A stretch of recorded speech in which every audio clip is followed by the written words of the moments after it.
शरणं गच्छामि। सम्मानित साथियों, नमो बुद्धाय, जय भीम। आज का महत्वपूर्ण अम्बेडकर संदेश लेकर हम उपस्थित हो चुके हैं। आपका हार्दिक स्वागत है आज के अम्बेडकर संदेश में। आज के अम्बेडकर संदेश में दलित वर्ग और शासक वर्ग, किस तरह से दलितों पर शासक वर्ग ने हमेशा शोषण अत्याचार किया, उसकी पराकाष्ठा देखेंगे आज के अम्बेडकर संदेश में। आज के ही अम्बेडकर संदेश में क्या श्री वल्लभ भाई पटेल SC/ST विरोधी थे, दलित विरोधी थे, उनकी मानसिकता दलित विरोधी थी? आज के अम्बेडकर संदेश में जानेंगे। तेली, तमोली, धोबी शब्द का इस्तेमाल करते हुए श्री बाल गंगाधर तिलक क्या कहते हैं 1918 में। आज उनके उस कथन को हम आपके समक्ष रखेंगे, जिससे आप जानेंगे कि उनकी सोच दलितों के प्रति कैसी थी। सम्मानित साथियों, आज का अम्बेडकर संदेश शासकों ने किस तरह से दलितों पर शोषण अत्याचार किया, आज देखेंगे। बाबा डॉक्टर अम्बेडकर संपूर्ण वाङ्मय खंड 16 पेज नंबर 216 से लेकर 221 तक। अपेक्षाकृत आज का अम्बेडकर संदेश लंबा होने वाला है, लेकिन मुझे पूरा भरोसा है कि आप धैर्य बनाकर वीडियो को अंत तक वॉच करेंगे और इन तथ्यों से, जो बाबा साहब ने तथ्यों को और तर्कों को रखा है, उनसे आप वाकिफ जरूर होंगे, इतिहास को जानेंगे। जो व्यक्ति इतिहास जानता है वही इतिहास निर्माण करता है। मेरे साथियों, ये बात हम नहीं कहते, ये बात बाबा साहब डॉक्टर भीमराव अंबेडकर कहते हैं। सम्मानित साथियों, आज का अम्बेडकर संदेश बाबा साहब डॉक्टर अम्बेडकर संपूर्ण वाङ्मय खंड 16 से, जो कि भारत सरकार के द्वारा प्रकाशित किया गया है। भारत सरकार के सामाजिक अधिकारिता मंत्रालय के द्वारा ये बुक ये जो खंड है, संपूर्ण वाङ्मय है, ये प्रकाशित किया गया है। तो उसी से आज का अम्बेडकर संदेश आपके समक्ष हम रखने जा रहे हैं। तो आइए बिना विलंब के हम शुरू करते हैं आज के अम्बेडकर संदेश को, जो बेहद महत्वपूर्ण होने जा रहा है। आइए शुरू करते हैं। बादशाह लिखते हैं कि जिन लोगों को इसमें कोई संदेह हो वे उसे पढ़ें। जो 6 जून 1942 को श्री लुई फिशर से श्री गांधी की वार्ता हुई थी, फिशर ने लिखा था। तो फिशर ने क्या लिखा, वो सीधे यहाँ पर लिखते हैं कि मैंने कांग्रेस पार्टी के विषय में श्री गांधी से कई प्रश्न किए। मैंने श्री गांधी से पूछा कि उच्च पदाधिकारी अंग्रेजों ने मुझे बतलाया था कि कांग्रेस धनी वर्ग वैश्यों के हाथ में खेल रही है और बंबई के उन करोड़पतियों का समर्थन श्री गांधी को प्राप्त है जो मनचाहा धन उन्हें देते हैं। मैंने उनसे पूछा ये कहाँ तक सत्य है। तब उन्होंने साधारण ढंग से कहा कि दुर्भाग्यवश वे सही कहते हैं। यानी कि बिल्कुल सही बात, यहाँ पर जो प्रश्न किया गया वो एकदम सही है। कांग्रेस के पास अपना कार्य, महात्मा गांधी कहते हैं कि कांग्रेस के पास अपना कार्य सुचारू रूप से चलाने के लिए पर्याप्त धन नहीं है। हमने आरंभ में सोचा था और उसे चालू भी किया कि प्रत्येक कांग्रेस सदस्य 4 आना वार्षिक चंदा एकत्रित किया जाए, परंतु उसे काम नहीं चला। मैंने उनसे पूछा कांग्रेस बजट के धन का कितना अनुपात अमीर भारतीयों द्वारा पूरा किया जाता है। तो उन्होंने उत्तर दिया, यानी कि महात्मा गांधी ने उत्तर दिया, संपूर्ण बजट इस आश्रम में उदाहरण के तौर पर जितना हम खर्च करते हैं उससे कम धनराशि में हम गरीबी के साथ गुजर कर सकते थे, परंतु हम ऐसा नहीं करते और खर्च के लिए सारा धन हमारे धनवान मित्रों से मिलता है। ये महात्मा गांधी का स्पष्ट यहाँ पर कहना है। तो बाबा साहब लिखते हैं कि यही कारण है कि शासक वर्ग की स्थिति से बनिया वर्ग को निकालना ब्राह्मण के लिए असंभव बात है। वास्तव में ब्राह्मणों ने वैश्य वर्ग से केवल काम चलाओ नहीं बल्कि हार्दिक संबंध जोड़ रखा है। परिणाम यह है कि आजकल भारत में शासक वर्ग ब्राह्मण क्षत्रिय गठबंधन के बजाय ब्राह्मण वैश्य गठबंधन है। सम्मानित साथियों, जब अम्बेडकर संदेश हम आपके समक्ष रखते हैं, आप वर्तमान परिदृश्य में जरूर सोचने लगते होंगे। क्या सोचते हैं उसे हमें अवगत कराने के लिए कमेंट सेक्शन में आप लिख सकते हैं। बाबा साहब आगे लिखते हैं कि शासक वर्ग का अस्तित्व होना ही सारी कहानी नहीं है। भारत में शासक वर्ग का सदस्य होना ही महत्वपूर्ण बात नहीं है। शासक वर्ग के ये सदस्य इस तथ्य से पूर्णतया अवगत और सचेत हैं कि वे शासक वर्ग से संबंधित हैं। केवल वही शासन के अधिकारी हैं। स्वर्गीय श्री तिलक ये कभी नहीं भूल सके कि वह ब्राह्मण है।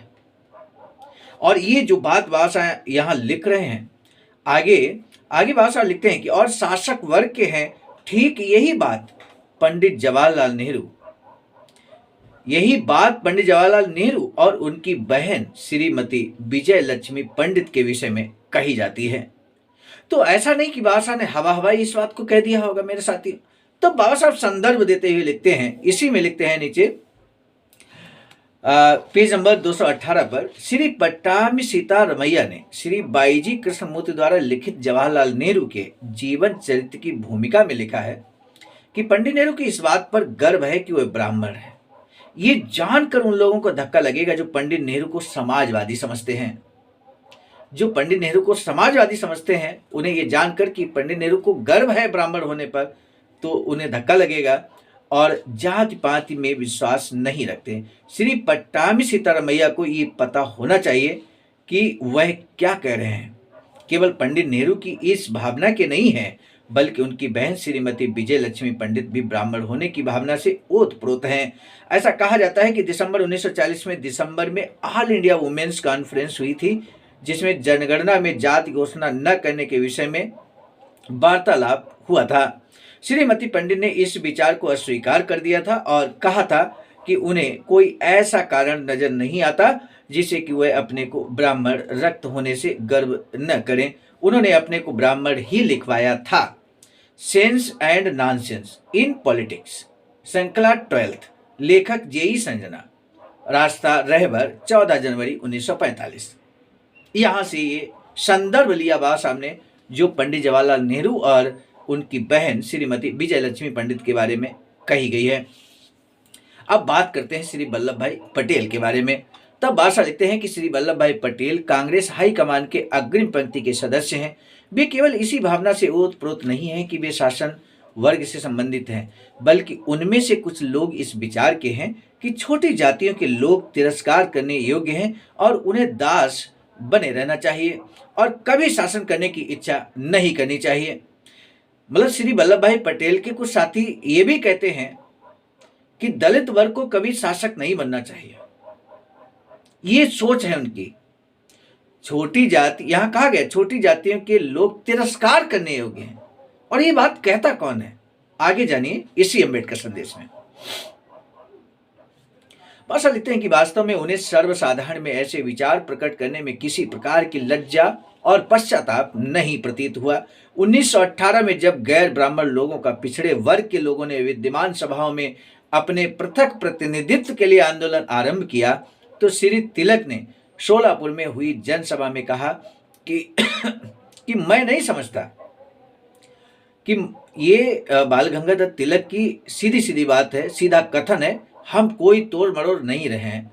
वो लिखते हैं कि मैं नहीं समझता कि तेल निकालने वाले तेली, तमोली, धोबी इत्यादि गैर ब्राह्मण और पिछड़े वर्ग के लोग विधानसभा में क्यों जाना चाहते हैं। श्री तिलक के विचार से उन वर्गों का कार्य है आदेशों और कानूनों को मानना, कानून बनाने की कामना करना नहीं। श्री तिलक के विचार से उन वर्गों का कार्य क्या है, आदेशों और कानूनों को मानना। कानून निर्माण वो नहीं करें, निर्माण के बारे में सोचे भी नहीं। वर्ष 1942 में लॉर्ड लिनलिथगो ने विभिन्न वर्गों के 52 यानी कि 52 गणमान्य भारतीय प्रतिनिधियों को इस बात पर विचार करने के लिए आमंत्रित किया कि उस समय युद्ध के अवसर पर भारत सरकार को सहानुभूति पूर्वक सहयोग देने के लिए कदम उठाए जाने के संबंध में उनकी क्या राय है। 52 मेंबर्स जमा होते हैं।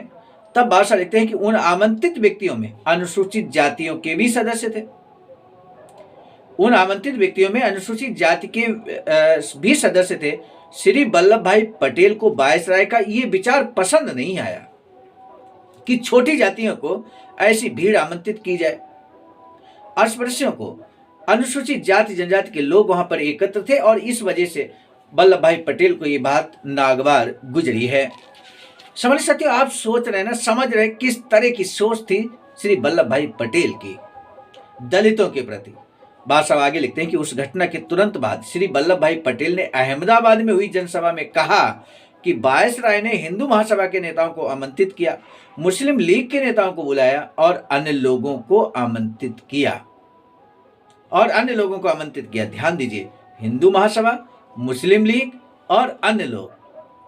बाबा साहब आगे लिखते हैं कि यद्यपि श्री पटेल ने अपनी ईर्ष्यालु और कटाक्ष भाषा में तेलियों और मोचियों का नाम विशेष तौर पर लिया, परंतु उनका भाषण इस बात का संकेत है कि शासक वर्ग तथा कांग्रेस हाईकमान के सदस्य इस देश के दलित वर्गों के प्रति कैसी भावनाएं रखते हैं। आपने भी जाना सम्मानित साथियों, कांग्रेस हाईकमान और शासक वर्ग की ऐसी भावनाओं की और भी मिसालें उनके चुनाव प्रचार अभियान में देखी जा सकती हैं। प्रासंगिक रूप से उन घटनाओं का दिग्दर्शन करना आवश्यक है। 1919 में जब से श्री गांधी ने कांग्रेस पर कब्जा जमाया, ब्रिटिश सरकार से स्वराज्य की मांग मनवाने के लिए कांग्रेसियों ने विधानसभाओं का बहिष्कार करना अपना उद्देश्य बनाया। इस नीति के अंतर्गत न केवल चुनाव प्रचार से हाथ खींच लिया, बल्कि चुनावों में कांग्रेस टिकट पर उम्मीदवार लड़ाने के विरोध में प्रचार किया। ऐसी नीति के गुणों पर किसी को झगड़ने की आवश्यकता नहीं, परंतु चुनाव में स्वतंत्र टिकटों पर हिंदुओं के खड़े होने से रोकने के लिए कांग्रेस ने कैसे कैसे ओछे हथकंडे अपनाए। जो हथकंडे अपनाए गए थे उनका लक्ष्य था कि विधानसभाओं को अपमान करने का निशाना बनाना। तदनुसार कांग्रेस ने विभिन्न प्रांतों में इस बात का प्रचार आरंभ कर दिया कि विधानसभा में कौन लोग जाएंगे। वे केवल नाई, मोची, कुम्हार और झाड़ू लगाने वाले भंगी होंगे। जुलूस में नारे का प्रश्नवाचक भाग एक आदमी बोलता था कि विधानसभाओं में कौन जाएंगे। भीड़ की ओर से उत्तर दिया जाता था नाई, मोची, कुम्हार और जमादार।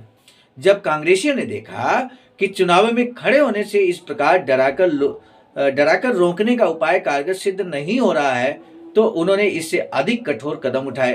कांग्रेसियों ने यह वातावरण बनाया कि कोई भी इज्जतदार उम्मीदवार चुनाव में खड़े होने से कतराएगा यदि उन्हें निश्चय हो जाए कि विधानसभाओं में उन्हें नाइयों, कुम्हारों और भंगियों के साथ बैठना पड़ेगा।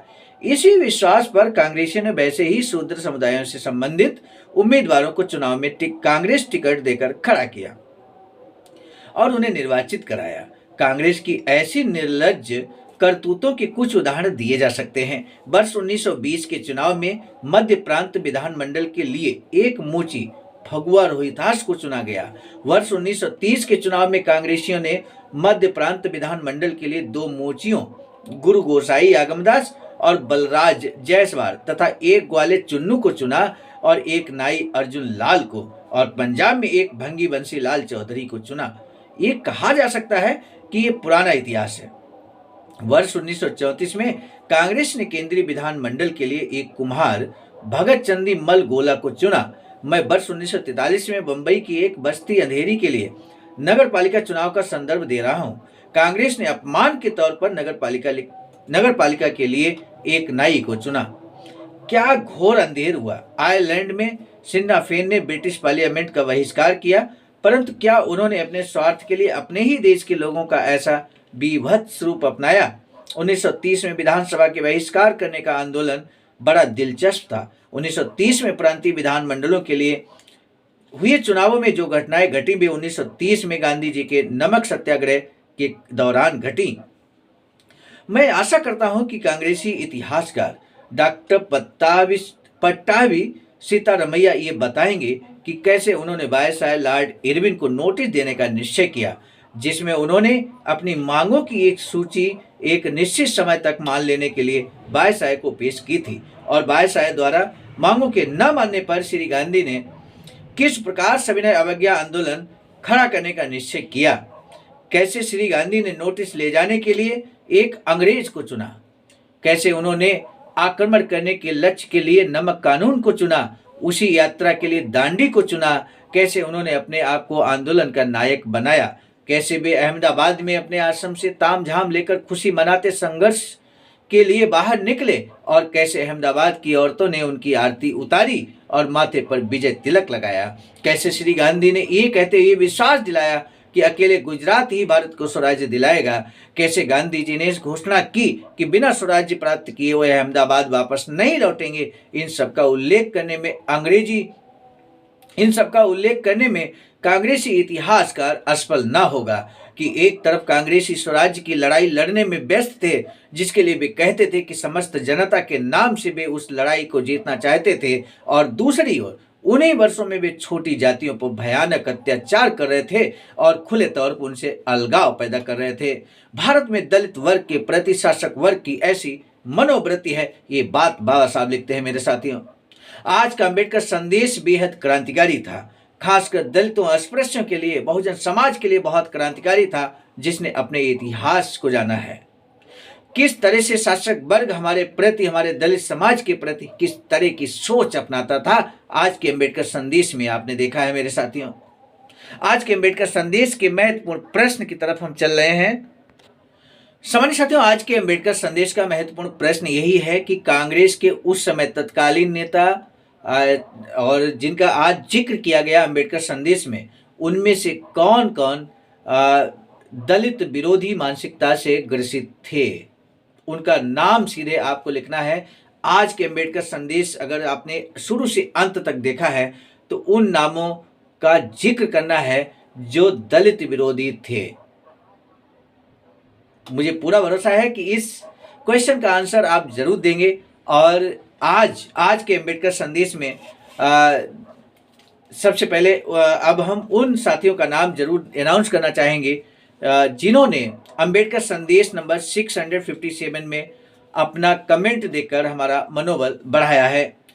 तो निरंजन भरोसे जी महाराष्ट्र से, मंजू भारती जी गाजीपुर से, विजय पासवान जी, सुरेश सिंह जी, सच्ची सुमी जी, परशुराम गौतम जी, ओम प्रकाश नैनावत, चंद्रकांत ठागे जी, संजय कुमार सिंह, संतोष भारती जी गाजीपुर, हरिशंकर बौद्ध, गीता बौद्ध दिल्ली से, अर्जुन राव, राजेंद्र ससाने, विवेक कुमार रंजन जी गाजीपुर से, वरुण कुमार जी, सर्वेश कुमार कन्नौज से, देवेंद्र कटारिया जी, प्रेमचंद्र जी, तेज राम बौद्ध जी बरेली यूपी से, राम निरंजन, दया किशन चोपड़ा जी, बिंदादीन वर्मा जी, अशोक बांदे जी, शैलेंद्र कुमार गौतम कन्नौज से, मुसाफिर सर जी।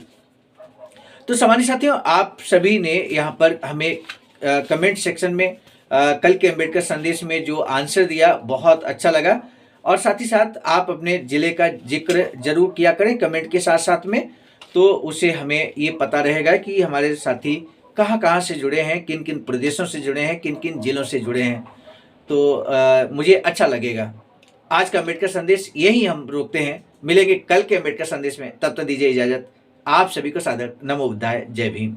सामान्य साथियों, हम एक महत्वपूर्ण बात बताना उचित समझते हैं। बाबा साहब की अधूरी इच्छा के अनुरूप एक वैचारिकी सेंटर निर्माणाधीन है सारनाथ वाराणसी में, जहां पर 14,000 स्क्वायर फीट जमीन परचेज कर ली गई है ring road green city Faridpur Sarnath में।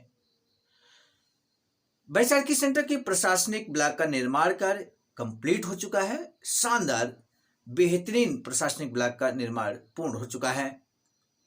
आगे अब मुख्य भवन को बनाने की बारी हम सबकी है, और इस हेतु आप दिए गए अकाउंट नंबर पर अपना अमूल्य योगदान कर सकते हैं।